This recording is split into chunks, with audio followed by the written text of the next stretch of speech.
All right, before we get out of here, third down, our favorite bet of the weekend. I'll start here. Shocker, we're going Purdue. This is a Purdue podcast this week. Look, I mentioned it earlier. Purdue +3 at home against Michigan State. First of all, it's a bad spot for Michigan State. Just potential letdown. They're, hey, look, we're in the top 4 of the college football playoff. We had an emotional comeback win over our in-state rival. This is a team that got outplayed by Michigan. Should have lost that game. Got outplayed by Nebraska. Should have lost that game. Could have lost to Indiana. Got outgained in that game. And their backup quarterback.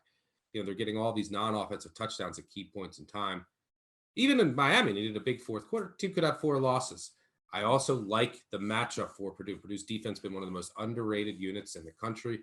New staff has, implemented a more aggressive defense. I think that they can key on Walker. They've been good against the run, top 30 success rate in EPA per rush. And I don't think you're going to see Jalen Naylor out there, the star receiver for Michigan State. That will help.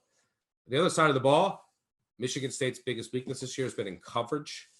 And as a result, they're playing really soft. That plays right into Purdue's hands. David Bell should have a big day. This quick, short passing attack of Purdue, I think it's going to move the ball. Awful spot for Michigan State. We've seen Purdue pull off some upsets in similar spots in the past under Brom. I think they do it again. Give me the Boilermakers and a shot and a beer to go with it on Saturday afternoon. Yeah, I agree with you. I like that play. And I'm going to go follow up with my best bet. Let's go a little G5 action. Let's go Marshall, Florida Atlantic. Right now on the board, 57.5, 58. Let's take the over on that number, take it up to 59. 59, one of the biggest key numbers in all of college football. So you'll want to get south of that with this overplay. First, you start off, you look at the tempo. Marshall is 5th in the nation in plays per minute.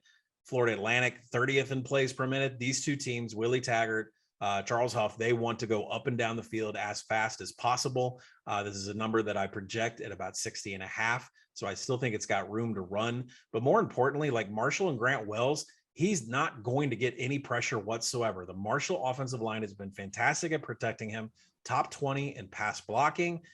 Florida Atlantic has been terrible getting to the quarterback, outside the top 100 in pass rush, outside the top 50 in defensive havoc. They're not going to be able to stop what Marshall wants to do, and that is get the ball down the field fast. And Grant Wells is much better with a clean pocket than a crowded pocket. As far as Florida Atlantic goes, it's a very explosive offense. They can take advantage of a Marshall defense that is 90th in rushing success rate, 93rd in defensive havoc themselves. There's nobody taking the ball away from each other. There is lightning fast tempo going on in this game, and 2 offenses that know how to get touchdowns up on the board. And that is if the explosive play isn't already putting it in the end zone. I like these ultra fast teams getting the over in this game.